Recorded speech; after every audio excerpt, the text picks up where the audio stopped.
inkingi ya mbere y'ubukire butajegajega ni ubumenyi. Ufite ubumenyi bungana iki? Ufite ubumenyi bwo gukoresha he? Ufite ubumenyi bwo gukoresha ryari? Hari umuntu ugira ubumenyi bwo gukoresha uko yabanje kujya gusaba akazi abandi. Hari umuntu ugira ubumenyi bwo gukoresha aho yaba ari hose agahita akoresha bwa bumenyi bwe kandi bigashoboka. So ubumenyi bwanyu rero, niba mukeneye ubumenyi bwiza, ubumenyi bukenewe ku isoko ry'umurimo, ni mugani ibigo nk'Umuhuza Business and Training Center. Murebe hano ikigo Umuhuza Business and Training Center kirabaha ubumenyi. Mukanya ndaje noneho mbabwire ni rurangiza.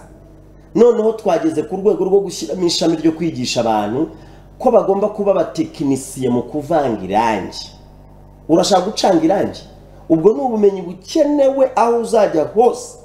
Iki gihugu nticyubakwa, amamodoka ntagurwa, ntagonga buri munsi, ntibakenera guhindura irangi ryashaje. Turashaka kwigisha abatekinisiye bavanga irangi ry'imodoka n'abatekinisiye bavanga irangi ryo gutera mu mazu, kandi bakabyiga by'igihe gito, 2 weeks only, ibyumweru 2 gusa. Ukiga ubumenyi uhita ujya gukoresha, ukagira ubumenyi uhita ushyira ku isoko uwo mwanya. Mu kigo Umuhuza Business and Training Center bitari ukwigisha abantu gukora capati, amandazi, sambusa, pizza n'ibindi. Bitari ukwigisha abantu gusa guteka uburyo butandukanye bw'amafunguro. Bitari ukwigisha abantu gusa kamera na editing. Ubu noneho twashyizeho ishami rikomeye cyane. Buriya mu Muhuza hari amashami amwe namwe shyiramo imbaraga zanjye zose bitewe n'impamvu, bitewe nuko usanga ari ibintu bikenewe n'abantu benshi kandi baciriritse, kandi bamara kugira ubwo bumenyi ntibajye kuzenguruka ngo bari gusaba akazi, ahubwo ubumenyi butuma bahigwa ku isoko ry'umurimo, bashakishwa uruhindo. Ubu rero kuvanga irangi ababikeneye ntimureba se aho nimero mwayibonye. Ubwo niba ukeneye ubwo bumenyi wandika message ube wohereza kuri iyo nimero. Niba hari n'ikibazo ufite ndaje mu kanya ngusubize. Andika ubutumwa ndaje mu kanya ngusubize. Ndabizi mukeneye kumenya minerval nangahe, hari abarimo kumbaza ngo bwo si ibikoresho byose bikenerwa ku ishuri. Yaba urabona hari abantu bacanga irangi, buriya hari catalogue ibaho, catalogue ukagenda ukavuga uti ngewe ndashaka irangi rimeze gutyo, bakareba kuri catalogue bagahita bakubwira ati nibyo iri ngiri. Mu Muhuza ibyo birahari, ntago tuzagutuma catalogue yo kuvangiraho irangi. Mu Muhuza ibyo birahari. Wewe ngwino babwira uti nkeneye gukora irangi risa gutyo, tukwereke uko barivanga. Nkeneye gukora irangi risa gutyo, tukwereke uko ricangwa. Nkeneye gukora irangi risa gutyo, dukwereke. Tunakwigisha no gusiga cyangwa se gutera ayo marangi. Ubwo ni ubumenyi. Iyo ni inkingi ikomeye ya mwamba mu bukire. Ubukire butajegajega bwubakiye ku bumenyi. Inkingi ya kabiri ishoramari, inkingi ya gatatu kuzigama. Ubumenyi, ufite ubumenyi bungana iki? Ukora ishoramari ku ruhe rwego? Ese ibyo ukoramo mu gushora imari urazigama? Uzigama ku rwego rungana iki? Tangira gake uzigama duke, wizigamira, uzigamira ejo hazaza, uzigamira business yawe y'ejo hazaza. N'abantu rero barimo kuza kwiga mu Muhuza, ndababwira nti niba udafite amafaranga ahagije yo guhita utangira kwiga nonaha, tangira uzigame, twebwe tubikemo ideni kuko biroroshye. Bika ideni mu kigo Umuhuza. Urabigenza ute? Urabona 5 wohereze, ubone 10 wohereze, ubone 2 wohereze, gake bunyi pole ushobora kwishyura minerval yawe mu kigo Umuhuza. Ntuzamenye wo kumva tuguhamagaye tukubwira ngo minerval yawe ko yarangiye waje kwiga. Tese birashoboka cyane. Urabanza ukiyandikisha, wamara kwiyandikisha ugahabwa kode yawe cyangwa se nimero yawe. Wakohereza amafaranga tugashyira kuri ya nimero yawe cyangwa se kuri ya mazina yawe wanditse. Wakohereza amafaranga tugashyira kuri ya mazina yawe. Biseruka abanje kohereza 5, arongeye yohereje 10, ukoya 15, arongeye yohereje 20, bibaye 35. Yamara kuzura tugafata telefone tukakwibwirira ngaro wanyarukira ku ishuri i Nyamirambo ku Muhuza ukaza kwiga kubera ko ayo wagombaga kwishyura warayishyuye kandi wagiye utubikamo ideni gake mpaka kugeza igihe uje kwigira. Nshuti zanjye kandi bavandimwe banjye, ikigo cyitwa Umuhuza Business Show ni ikigo gikomoka ku Muhuza Business Show, cyo cyitwa Umuhuza Business and Training Center. Ni ikigo cy'amahugurwa. Abantu banyumve neza, iyi ntago ari kaminuza, iyi ntago ari secondary school, iki ni ikigo cy'amahugurwa cyangwa se centre de formation. Nge ndashaka ko abantu bafite ubumenyi baze dufatanye mu gutanga ubwo bumenyi. Ndi cano ushobora kunyuramo tugatambutsa ubumenyi bwawe, utazava kuri iyi si ngo ubumenyi bwawe bupfe ubusa. Ugomba kuva kuri iyi si ubumenyi bwawe hari abo busigiye. Naje gusanga dufite ikibazo mu bintu bigendanye n'amarangi. Muti kihe kibazo? Naje gusanga abantu bose dufite hano mu gukora irangi, abatekinisiye bakora muri izi nganda z'amarangi ziba mu Rwanda, cyangwa se n'abantu bari muri za kenkayori zitinyuka cyangwa se zibasha gucanga kuvanga irangi. Narababwiye ngo iri rangi ringiri mubona hano, buriya kugira ngo mubone rino rangi ntushobora kujya ku isoko ngo ujye muri kenkayori ubabwire uti ndashaka iri rangi. Murabona uko risa uku nguku? Ntabwo ushobora kujya mu isoko ngo ubabwire ngo ndashaka irangi risa gutya uribone. Ukeneye ko bafata ubwoko bunyuranye bw'amarangi bakakuvangira bakagukorera iri rangi. Naje gukora inyigo rero nditegereza neza, nsanga mu Rwanda by'umwihariko reka turebe mu mujyi wa Kigali, uzakenera kuvangisha iri rangi uze ku Muhima ku mutekinisiye ushobora kuri kuvangira. Ushobora kuzajya mu Gakiriro ka Gisozi, hari abatekinisiye nabo bake barivanga. Ushobora kuzajya hitwa Kimironko naho ukahasanga abatekinisiye bake babikora. Ariko se ubu umuntu ugiye kubaka inzu i Nyamagabe ni ngombwa ko aza kuvangisha irangi i Kigali? Umuntu ugiye kubaka inzu i Muhanga ni ngombwa ko aza gucangisha irangi ku Muhima? Umuntu ugiye kubaka inzu Nyagatare ni ngombwa ko aza ku Muhima gucanga irangi? Murumva ukuntu abantu rimwe na rimwe twiga ibintu tutabanje gusesengura neza aho bizakoreshwa. Hari ibintu kuri iyi si ya rurema bikenewe, hari amasomo kuri iyi si ya rurema akenewe cyane, ukurikije n'ukuntu abantu bashaka ibyo bintu. Reka mbaho urundi rugero. Muri kwitegereza hano aha, ntabwo ushobora kubona iduka cyangwa se kenkayori icuruza irangi risa gutya. Hawezi ntushobora. Reba hano hari Didos, hejuru ya Didos murabona ko hasa. Ntushobora kubona kenkayori cyangwa se uruganda rugukorera irangi. Uzarikura herero. Ndagenda ntegera umutekinisiye agafata kataloge yandi nababwiraga muzasanga mu Muhuza. Agafata kataloge akajya muri rya rangi, akajya mu makode. Hari amakode yabugenewe ahari, bakajya muri kode bakareba bati irangi risa gutya, irangi risa gutya, irangi risa gutya, twaribona dute, twarivanga dute? Bagacanga bagakuramo irangi risa gutya.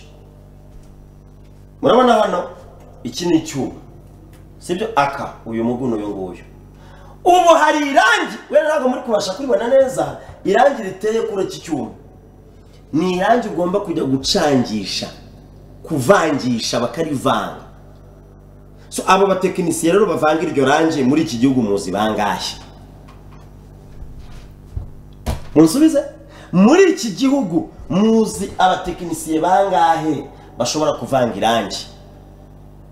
Ubwo ni nkubwira icyuma, umve rya rangi ryo ku modoka, umve rya rangi ry'inzugi, umve rya rangi ry'amabati, umve rya rangi rijya ku byuma. Muri rusange ari amarangi abatekinisiye bayavanga muri iki gihugu barangana iki? Mu Rwanda ntidufite kenkayori, mu Rwanda ntidufite amagaraje. Mwese mukanguke murebe neza, murebe neza bavande. abantu bari muri ayo magaraje bazi kuvanga amarangi barangana iki? Uzasangayo abantu batera irangi ku modoka, ariko nabo bajya kurigura ahantu bakarivangisha. Ndabesha, bajya kurigura ahantu bakarivangisha.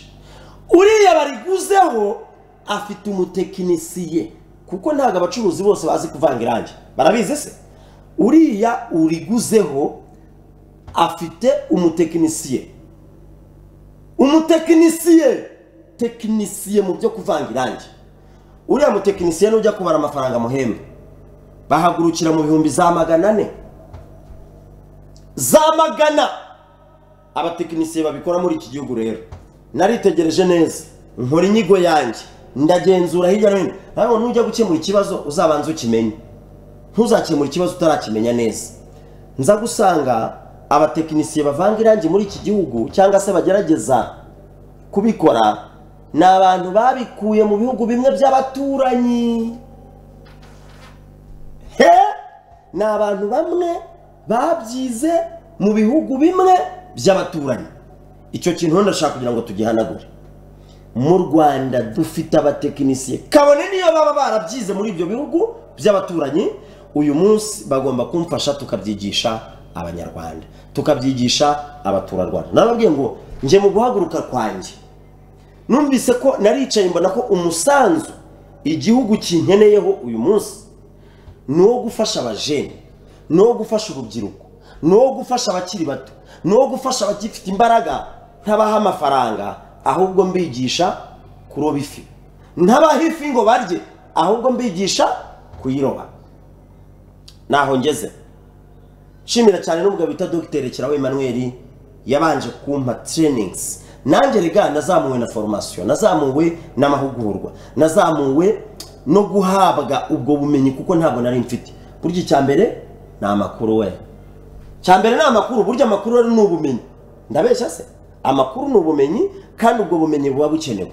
Nshuti zanjye kandi bavandimwe banjye, abantu mwese muri hano hanze, waba warize waba utarize, ukeneye umwuga, ukeneye umurimo, ubumenyi buguha umurimo ukora hariho hose waba uri ugatangira gushyira mu bikorwa. Ngiki kintu gikenewe. Ukenewe ubumenyi ku buryo aho waba uri hose utangira gushyira mu bikorwa bwa bumenyi bwawe, waba warize waba utarize. Ubu rero abantu bari buze kwiga gucanga irangi, abantu bari buze kwiga gucanga irangi, kabone niyo waba wararangije kaminuza ukaba waraheze muri ndashaka akazi, ngwino tukwigisha gucanga irangi muri 2 weeks only, cyangwa se ibyumweru 2 gusa urajya kubikora. Nubu utarabimenya muri ibyo byumweru 2, usiyende ntugira hujya, guma mu muhuza tukwigishe gucanga irangi. Turakoresha software zabugenewe, turakoresha imashini zabugenewe, yewe hari naho turi bukwereke gukoresha intoki zawe. Utavuga ngo none se ngo nimbyiga ngo nzakura hehe iriya mashini, ngo nimbyiga se ngo nzakura hehe. Turakwigisha no kuvanga ukoresheje intoki. Abatekinisiye babyo barahari, mu muhuza barahageze, ibikoresho byabyo birahari, abatekinisiye babyo barahari. Muze rero twige kuvanga irangi. Hano muri studio murabyibuka nigeze gutumira umugabo bita Wireless. Abamubyibuka nigeze gutumira umugabo witwa Wireless tuganira kuri iki kintu kigendanye no gucanga irangi. Buriya numwe mu bantu babyize mu bihugu by'abaturanyi, akora mu nganda zinyuranye hano mu Rwanda. Abo bantu ko mbafite ngo twigisha abanyarwanda mumenye kubikora, abantu kukibirwa bajya kure. Ngaho nimujye kubishakira mu mashuri. Ngaho haguruka ujye muri kaminuza runaka kubyigayo, haguruka ujye mu kigo runaka kubyigayo. Narababwiye ngo mu Rwanda ikintu gikenewe ni amahugurwa. Mwabyanga mwabyemera muzagera mushyiraho akadomo. Ubu abantu bakeneye amahugurwa. Hari abantu bamwe bajyaga bava mu bihugu by'abaturanyi bakaza muri Eden Business Center kubigisha ubuhinzi, kubigisha gukora ibinyobwa, kubigisha gukora ubuvuzi gakondo, kubigisha ntimubizi ntibyabyaye umusaruro. uba abantu babikora si ababyize mu mahugurwa y'iminsi 4 cyangwa 5 mubirebe musesengure neza kindabazi benshi uyu munsi rero muze tubigishe inkingi za mwamba zigize ubukire n'ubumenyi ishoramari no kuzigama bitatu ubumenyi ishoramari ndetse no kuzigama kuzigama si ngombwa gufata amafaranga ngo yatsindike muri banki wayafata ukayashora mu bikorwa binyuranye ari cyo cyitwa ku gushora buriya ngo abantu bari mu myumvire njyabukene bafata amafaranga yabo bakabika mu gihe abantu bose bari mu myumvire njyabukire bafata amafaranga yabo akabimbuto bakabiba bakayashora bagakora icyitwa investment nshuti zanjye kandi bavandimwe banjye mukomeze mwohereza ubutumwa nabubonye ndagerageza kuza kubasubiza niba mushaka kwiga mu muhuza niba mushaka formation y'igihe gito harimo ibyo twigisha mu byumweru 2 hakaba n'ibindi twigisha mu gihe cy'ukwezi amasaha yo kwiga muze tuyapange bitewe n'akazi mukora sinshaka kubabuza gukora kandi kazi kabatunze gatunze imiryango yanyu ahubwo ndashaka ko muri ako kazi kari kabatunze mwongereho n'ubundi bumenyi nabwo buzabatunga bishobora kubatunga kurusha bya bindi byari bibatunze uyu munsi twatekereje ku bashomeri dutekereza ku bakozi bafite ibyo bakora bafite ibigo bakoramo bafite ingo bakoramo ahantu runaka n'abakozi bo mu rugo twarabatekereje nimuze tubahe formation ntabwo uzapfira mu kazi ko mu rugo ushobora kuza ugahugurwa ugahindura ubuzima bwawe bagatangira kukubona mu yindi sura kandi uzamukiye ku bushobozi buke wari ufite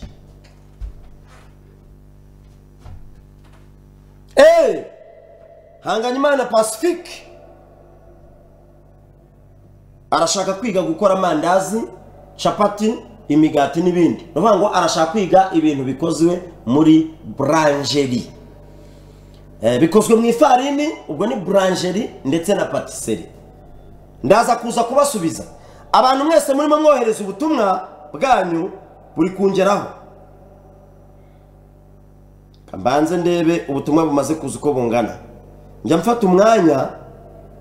mfata umwanya nkasubiza ubutumwa bwatangiye kuza nawe ohereza ubwawe kuri 07 8 8 79 21 87 dufite ibyiciro bigera kuri 4 by'amahugurwa turimo gutanga ibyiciro 4 icyambere patisserie na brancherie ibyumweru 2 birahagije ariko waba hari icyo utamenye mu byumweru 2 ugakomeza kwiga kugeza igihe uzakimenyera nta n'urupfumuye wongeye kwishyuzwa no kugira ngo mu byumweru 2 niba hari wabimenye tumurekura agiye kwikorera utabimenye agaruke yongera komeza sibira byige kandi nta n'urumiya azongera gutanga icyakabiri ndashaka ko twiga bino bintu byo kuvanga gucanga irangi ndetse ukamenya no kuritera ubwo ntago ari ukuricanga gusa ngo ugende uraba umutekinisiye mu gucanga irangi hanyuma umwe n'umutekinisiye mu kuritera bya birangi ry'imodoka irangi ryo kubyuma n'irangi ryo mu nzu bisanzwe si cyakabiri ayo ni amasomo nshaka ko abantu mwese by'umwihariko abantu mushaka gutangirira ku bushobozi bwo hasi muze mwigira aya masomo ko ari abiri patisserie na brancherie cyangwa se muze mwige gucanga irangi no kurisiga isomo rya gatatu mbakeneyeho muze mwige guteka no kotsa dukeneye ba mucoma babyize ukaza ukamenya gucoma ukamenya kotsa inkoko ukamenya kotsa ifi ukamenya kotsa brochette ibyo byo gucoma biragendana na cuisine yose muri rusange umva mbafitiye igitabo kirimo inteko zirenga 600 ni nka katalogue nayo mbafitiye igitabo kirimo ubwoko bw'amafunguro burenga 600 n'uburyo ategurwa hari umwarimu w'umutekinisiye muri ibyo bintu gutegura amafunguro ugendeye kuri carte menu ndetse no gutegura amafunguro muri buffet. Icyitwa buffet kiba cyujuje ubwoko bungahe bw'amafunguro. Ibyo muze mubyige. Hanyuma se gutegura kuri carte menu. Carte menu ni kwa kundi wicara muri restaurant ukabwira umuntu ngo genda unzanire ibi nibi. Iyo ni carte menu. So turabigisha rero guteka amafunguro mugendeye kuri carte menu. Cyase gutegura amafunguro ariko mugendeye kuri carte menu. Si cya gatatu. Icya kane turimo kwigisha abana bafite impano mu gutegura amafilime, mu gukora amavideo za filime documentaire, mu gukora amapublicité, mu gukora itangazamakuru, kujya kuri kamera, gukora ikiganiro n'ibindi. Ubwo harazamo na graphic design, hazemo na photoshop. Ubwo niba tugiye kwiga ibintu bya multimedia muri rusange, multimedia, ariko twebwe atari amasomo y'imyaka, amahugurwa y'ukwezi mu bintu bya multimedia, mugahita mutangira kujya gukorera amafaranga, mukajya kubibyaza umusaruro mu gihe gito cyane. Ikigo cyitwa Umuhuza Business and Training Center. Mwabibonye hano? Umuhuza Business and Training Center. Ibyo si ibyiciro bine by'amahugurwa y'ingenzi dutanga mu kigo Umuhuza. Ni amahugurwa. Iyi ni centre de formation. N'ibindi byose nzabona bishoboka ko twahugura abana b'Abanyarwanda bagahindura ubuzima, nzabishyiramo. Ni ikigo kizwi, ni ikigo kiraregistre, ni ikigo dukora, nta kibazo na kimwe dufite, nta nicyo duteganya. Imana ikomeze idufashe, ikomeze tuyobore, ibyo turimo gukora n'ibyo tugendereye bigerweho.